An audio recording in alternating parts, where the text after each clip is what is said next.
Hi, Ffion. Thanks for coming on the show. Thank you for having me. First time I remember meeting you, it was at Adcc trials when you won.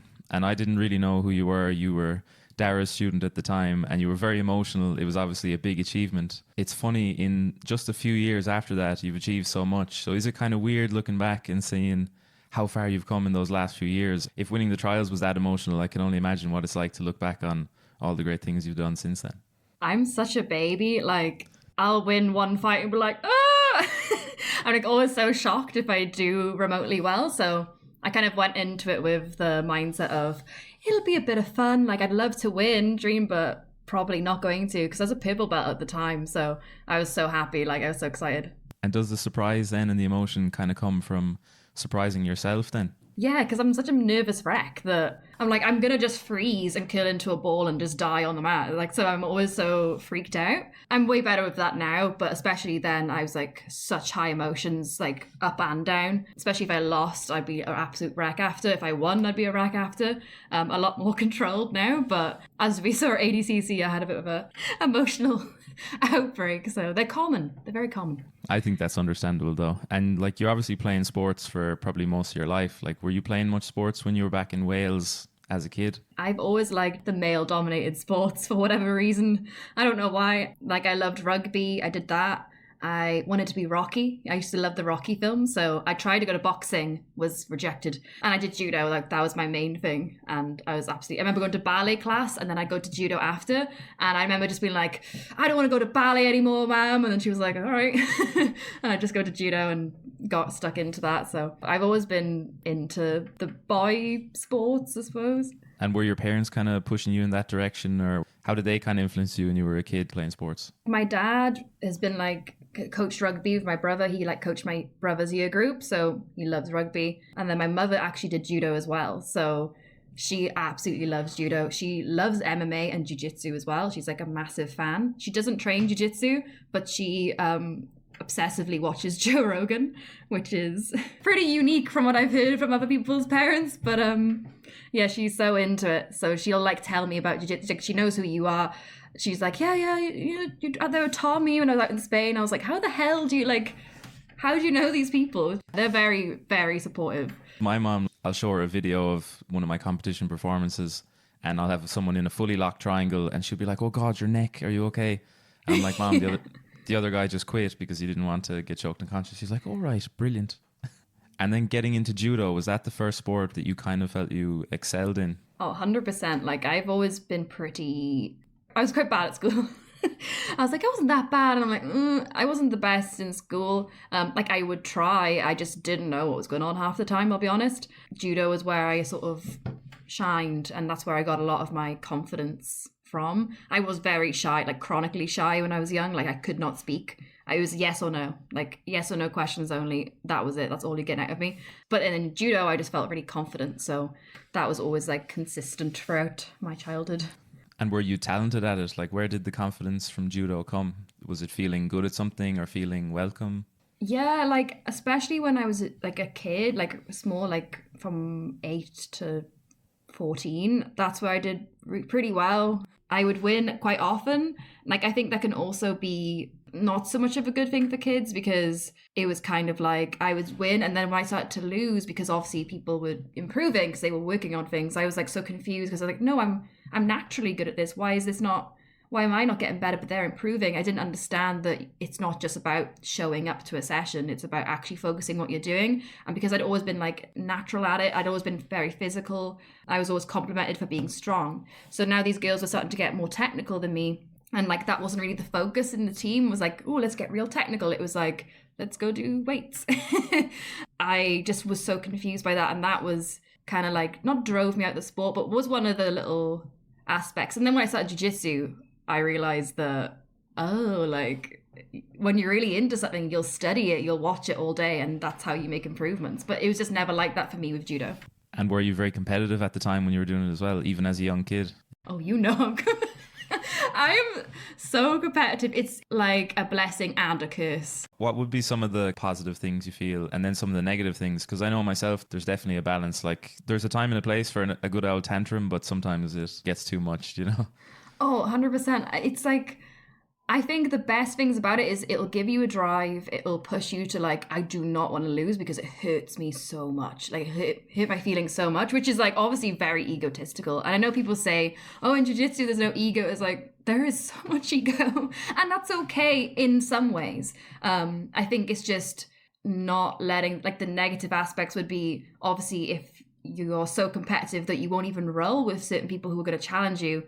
That's obviously not good. Now, I've never felt like that. Like I would not, because I've always just wanted, no, I want to beat that person who keeps beating me up. Even if it's ridiculous. Even if it's like some 90 kilo lad in the gym who I'm never going to beat. I'm like, I will.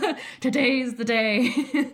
So like things like that are positive. Or like if you're lashing out at training partners or making them uncomfortable, like, you know, like me getting upset in a row makes my partner uncomfortable. And that's something I'm still working hard to overcome because I am really competitive, but it's not being a nice person at the end of the day. If I'm just there like, I would, and it's never about them. It's about me, my insecurities, my own ego. But again, it's just a work in progress. And it's definitely a hard thing to find a balance for. But I'd say as a teenager, especially, it can be kind of hard because I know with my own, let's say, competitiveness as a teenager, it might come out in frustration with myself that I'm not doing as well as I expect, and also frustration then and just over competitiveness with other people. And sometimes kids don't really like that, you know, they kind of like when you're getting on with the team, and if you're trying too hard, you know, that can bounce back on you. And so is there any times then when the competitiveness would kind of get you in trouble? Like would you ever feel like maybe you picked up a couple of injuries or something, or rolled with someone that you shouldn't have? Like not saying no to rolls. I was like, no, I'm all right. Like, I'll just say no. That I would not say no for so long to like anyone. If I was injured, it's pointless. It's not good for them.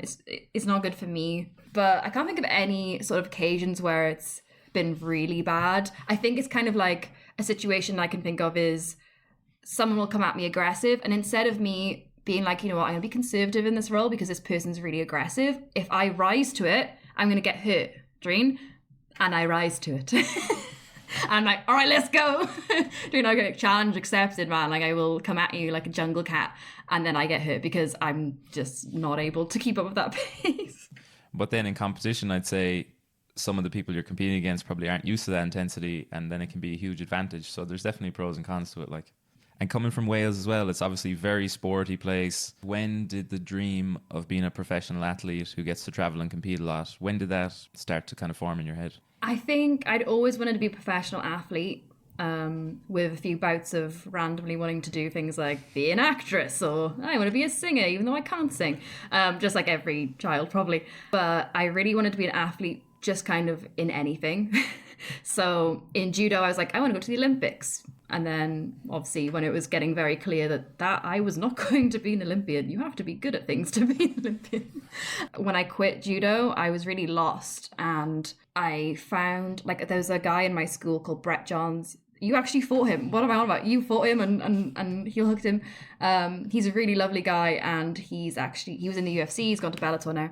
And he was in my school, and he was in my brother's year group. And literally we all live in Swansea. Like everyone who does jiu-jitsu from Wales, not everyone, but like for the most part are from or around Swansea, which is, I don't know what it is about Swansea, but so he was doing MMA, and I was like, well, I want to do that. That looks really fun. And then Ronda Rousey was really big at the time, and she did judo, and I was like, oh cool, I'll go do MMA. And so I joined, and they were all training like twice a day, sometimes 3 times a day. And I was like, I want to do that. I love training. Like, this isn't hard to do. It's so easy to turn up and train. Like, this is such a fun thing to do. Like, especially the jiu-jitsu. I was like, it's so fun that like, even with judo, I felt like, I've got to force myself to go, even though I did enjoy it when I was there. Never feel like that with jiu-jitsu. Like, sometimes I'm just so wrecked that I'm like, all right, I should rest. Dream. But it was more of an issue of like not going, especially at the start. Like, I just go to all the sessions, which were like, I'd be like a bag of poo by the end of it because I couldn't do any of them with any gusto, but I'd be there. And so I just ended up quitting college. I just dropped out because it clashed with a class. So I was like, well, I want to go to jiu-jitsu. And then that just kept happening until I wasn't going anymore. And I got a job to fit around it. So I could financially be able to do that, and just molded my whole life around it and just made it work because I didn't want to go to university. I didn't want to do anything else. So And were you thinking of doing MMA at the time, or was it just jiu-jitsu that you initially had your mind set on? I was really considering MMA. Like I had 3 amateur fights and a pro fight, which is really funny because I have no striking, and I was like barely a blue belt. Like I got a blue belt, but it was because of judo, like the judo background, and I wanted to compete in jiu-jitsu. So they're like, well, you have to be a blue belt to compete. So it was like, well, I suppose you're a blue belt, even though technically I just had to grab people's heads and just wrestle them and then just hold them like confused. Yeah, like I was going to do MMA, but then I got really sucked into the jiu-jitsu part, and I was like, I need to have like a strength here because I have no strengths in MMA. Jiu-jitsu was the thing that was like, this is judo, only I can do everything. Like I can sit down if I want. I can stay standing. I could pull them on their feet, really, if I wanted to. You can just do whatever you want. Whereas judo had all these rules. So it was an easy transition to just be like, yeah. Once you got into jiu-jitsu then, almost at a full-time level, you were winning a lot of competitions. I remember, I don't know if it was you or someone else telling me that you went a few years without losing any single match. Was there ever any pressures that came with knowing that you were pretty talented in the sport from day one? I hope I didn't say that to you. That's so stupid. I think I heard it from someone else. My God. And like, yeah, like, I just go around, actually, I didn't lose a fight at blue belt. But like, no, I didn't actually. Yeah, the blue belt champ. I didn't lose a fight at blue belt, which is like, that's not really a flex, I suppose. So when I got to purple belt is when I started to lose because the girls were just way more technical. So I couldn't get away with just being Ffion the physical. That's my new nickname. So I had to get my losses, and that was really good for me because I needed it. I needed to just realize I need to work on guard heavily, really needed to improve my guard. But again, it wasn't hard to, like, obviously it was difficult as in like physically and mentally difficult, but in a way it was like, because I just loved it so much, it was like, oh, I have to work at this, I have no issue. Like, whereas if he's like, go study for this exam, like a math exam, I'd be like, I don't want to. Like, I'll stare at the ceiling, I'll stare at the wall, I'll do anything but do that. With jiu-jitsu, I'm like, I'll watch jiu-jitsu all day, study it and chat about it for ages. And did you always have the confidence that you could be a black belt? Because I know when I started off, when I was a white belt, I thought I would never be a blue belt. I thought the blue belts were magic. Do you know? And it's funny because looking back, the blue belts of like 10 years ago, they probably weren't great at all, you know? To me, they were absolute magic. They were ninjas, and I would never be a blue belt, you know? So I couldn't imagine myself thinking back then, oh, I'd love to be like black belt world champion. How did you manage the goals, I guess, so you didn't shoot too high too soon? I just never thought, like, I want to be black belt world champion. I never thought that until I was brown belt and I won worlds. And I was like, this could happen. Like, that could actually happen. I never thought about it that way. And I think, whereas like I feel some people just want to win the accomplishments. I just want to get to those goals. Where it was like, it wasn't so much about the belts. I've always thought like black belt's really far away. When it happens, it happens. I'm just like kind of thinking more about how I'm improving in general. And if I'm improving all the time, then I might hit that target. But I just enjoy this sport so much that it's not even really about that. And not even now, I'm kind of like I was like, I wanted to win worlds and I got silver twice at purple. And I lost the same way, which is hilarious. I was like, did I learn nothing? And actually the second year was like, every fight was so hard. I was like, oh my God, I've gotten worse. And obviously like, that's great. Like silver at Worlds is great. I'm not saying anything, but I was kind of just like, I shouldn't be so wrapped up in the result of winning. It's like, I've learned a lot from both these experiences, and that's what pushed me on to be able to have success later. Rather than you don't have to win every belt. Just like keep improving. And yeah, I think I've never really been that obsessed with the belts. I've only cared about the belts because it meant that I could fight better people. So like I wanted my black belt so that I could fight the top girls and get experience with them, because I knew that I wasn't going to be winning all the time straight away. I knew that was unrealistic. I was just like, I just need to fight them over and over again so that I'm used to them, and I'm not scared of them anymore, because I knew technically I was able to mix around, you know. Hopefully. Well, that seems like a nicer way to do it. A lot of the people that I see that get discouraged, let's say, it's because they just set too high a goal too soon. And I'm seeing it a lot more frequently the last few years. I don't know if it's because of the internet or because of something, but I see blue and purple belts that have a lot of talent, but they just have way too high goals, and then they do get discouraged and they lose consistency. Then they lose kind of belief in themselves instead of just doing it for the value of the skill of being a good grappler, I think. Yeah, 100%. I know what you mean. I've seen that a lot, like sort of online. And I think it's because you see so many people who are like, they post up like they've won every tournament. But when you look deeper into that, if you ever do any online stalking, you realize they actually don't win gold all the time. They just don't post when they win anything other than gold, which is that person's choice, and that's fair enough. But like reality is like you can't win all the time. No one just like pops out of the blue and just starts winning everything. And you don't want that either, because you will have a hard time losing. So get your losses in early, because otherwise you're going to have a really rough time when you start to lose. You mentioned as well coming through the ranks and having to work odd jobs. What kind of jobs were you doing to support yourself while you were waiting to kind of become a pro, let's say, in jiu-jitsu? I began in a pub. Nice. So I used to pull pints for old men. So that was my first. Great times. Then I worked as a receptionist in a gym, which was convenient because the gym I trained at was literally upstairs. So I could finish a shift and go to train. And then my personal favourite was as a bouncer in nightclubs, which I have great stories from. So, and that's all that experience has given me, is some fun stories, I suppose. Did your takedown game come in handy when you were working as a bouncer? Honestly, I just really appreciated how much jiu-jitsu is so helpful. Like, everyone would always be like, oh, did you throw them? And I was like, you can't throw people. You will hurt them. Like, you can like use little trips to take them down, but you have to try and control the takedown. You can't just go around like Ippon Nagi and people onto the ground.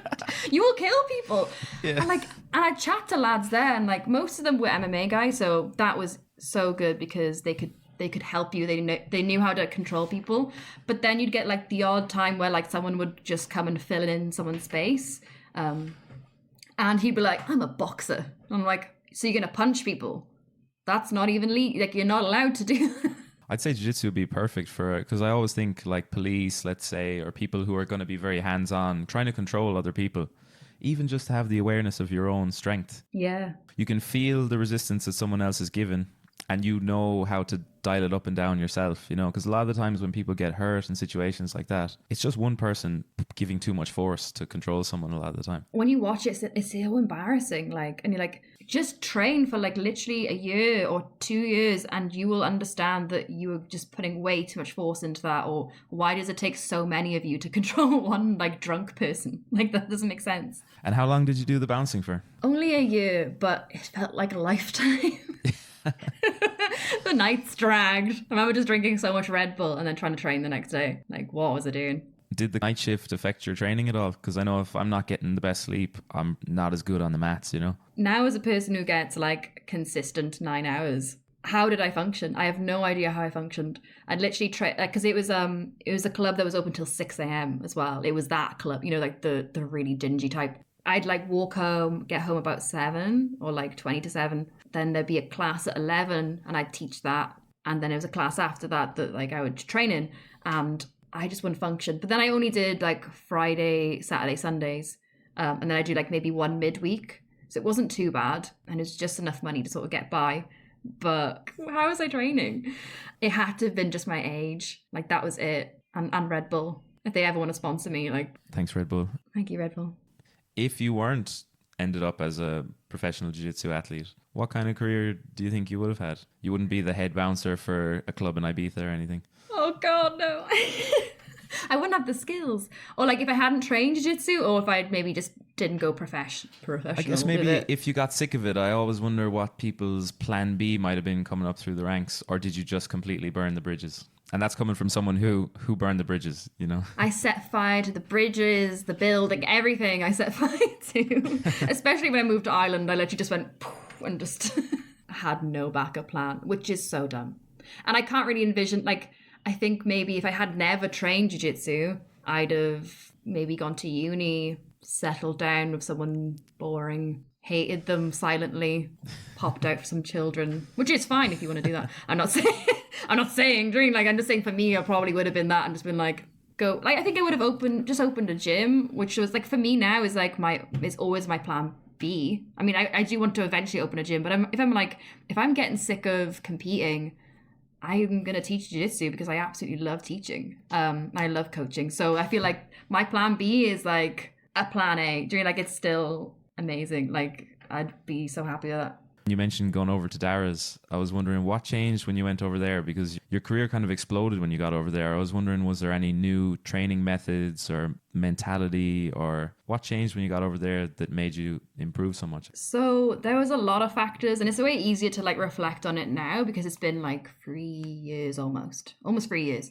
Whereas like at the time I was like, oh yeah, this is more training, but there was so many other things. There was like, I didn't have a job, so like I quit bouncing. Obviously, I quit my job. I quit my relationship at the time. I just went all in. I was like, well, I was at World Pro, and you were there too, and I got silver, and I lost a referee decision to Bianca Pasilio, and it was I was just shocked at how close the fight was, because obviously she's very accomplished. And I was like, oh, cool. Like that gave me so much confidence to know that like referee decision like that's so close, Dreen. And to get silver, I was just so happy with that. And I also won prize money, and I got like quite a big chunk of money off that. More than I was ever used to. I never had money. So I was there with this money, and I was like, I could go and just make the most. Like I could go out there, I could go to Ireland, I could just train for as long as I can until the money runs out.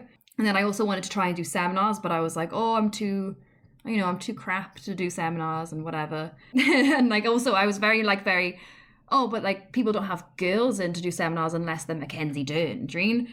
So I kind of thought that, which is just completely not true. Nobody gives a shit, Dreen. Like there's very few people who actually care about that, but I was very concerned with that. So I was putting up my own barrier in the way there. And then, so after World Pro, I went to Worlds with Dara and the team, and like I'd gone to a lot of the major tournaments, and I used to go to them alone. And then once the gym I was at was affiliated with Dara, I'd go to tournaments, and then suddenly I had a coach, and it was so good. Like at first I was kind of like uncomfortable with it, because I liked being on my own, and I liked that no one saw, and that I could just sort of, if I lost, no one's going to see, so it's fine. Did it take the pressure off or something? Yeah, it's just so stupid. Like, don't have that mindset. But I was like, oh, I don't want anyone to see. But reality is, if you want to be at the top level, you want people to watch your matches, so you got to get used to it. But then it started to turn into, oh, I love having a coach. I love having this team who was so happy for me when I won. Like I won Worlds that year at brown belt, and they were so happy for me, but I didn't really know them that well, but they were just still so genuinely just so chuffed. Like they were just like, oh yeah, shit, sick, like this girl, like, who comes and trains sometimes, like she did so well. And then Dara was lovely, and just like having that team around me, and it's this positive group. And it's not to say that they weren't positive in Cardiff, but my relationship at the time was like, I felt like I was being pulled away from competitions or like and training, and I didn't want that for myself. So I was like, I'm just gonna go for it. So having like-minded people around is one of the things that I notice helps me the most. When you have other people that have similar goals or the same kind of ideas about wanting to improve every day, then it's very easy to show up and keep your head straight, because I know inconsistency is probably the biggest thing that hurts anyone's jiu-jitsu career from what I've seen.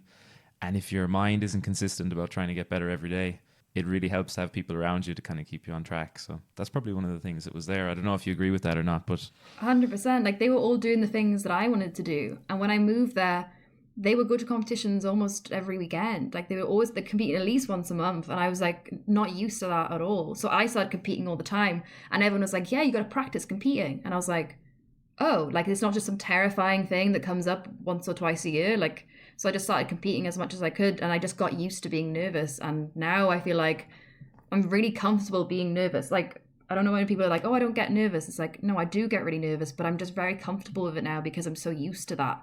And I'm like, no, like this is normal, and it feels normal. How did you get control over that? Because that's something that a lot of people have trouble with. I kind of flipped it into being, now I see competing as a performance. It sounds really stupid, but I'm always like, I'm not going to win. Like I am trying to win, obviously, but I'm gonna go and just put on a show. I'm just gonna make this really exciting. Look to people who I really admire, like Leandra Lowe, Marigali, people who like Tommy Langacker, people like that, who would go out and they just be like, they're just a vibe. They're just, everyone's like, oh, like they're so excited to see them. So I was like, I just want to be like that.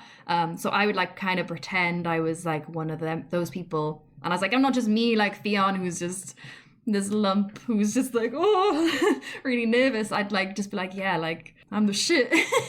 And if I lose, I'm like, well, it doesn't matter, Dream, like I'm gonna go out again. And like I keep because like people don't really give a shit if you're winning. You'd win worlds and you could have just been so boring and nobody cares. But if you're exciting, people remember.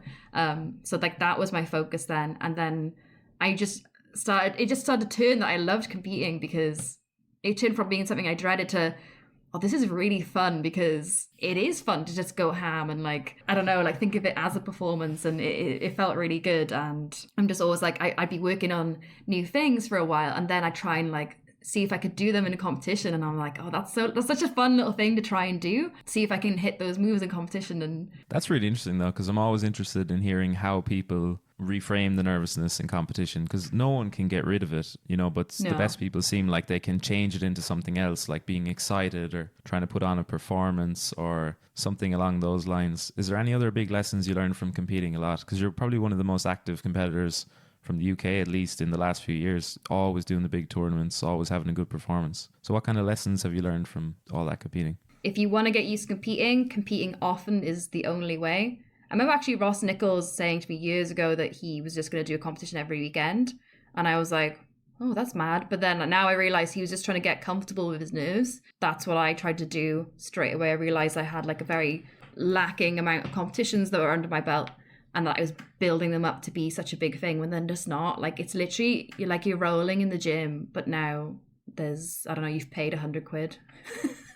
Unfortunately, only now you're poor, Dream, like, and you might get a medal at the end. So like, it's just not that big a deal. Even Worlds isn't that big a deal. Dream, nobody remembers who even won. Everyone just says it's boring anyway. And then other thing, I love that you go away with your mates and you just have like these great memories. Like those are I know they're not lessons, but like that's the experience that I love the most. Is just, that's the stuff I really remember. Like kind of focusing on the positive things. Yeah, definitely. And like losing is really good for you. Do you know what I mean? Like it's oh my god, like so painful. Like the amount of times I've had like, and I could take losses to heart so much. I just remember like such shit memories are just, well, but they're not shit. Do you know? I'm like, it's nice to know how much I care, and just remember how I felt like I just got dumped.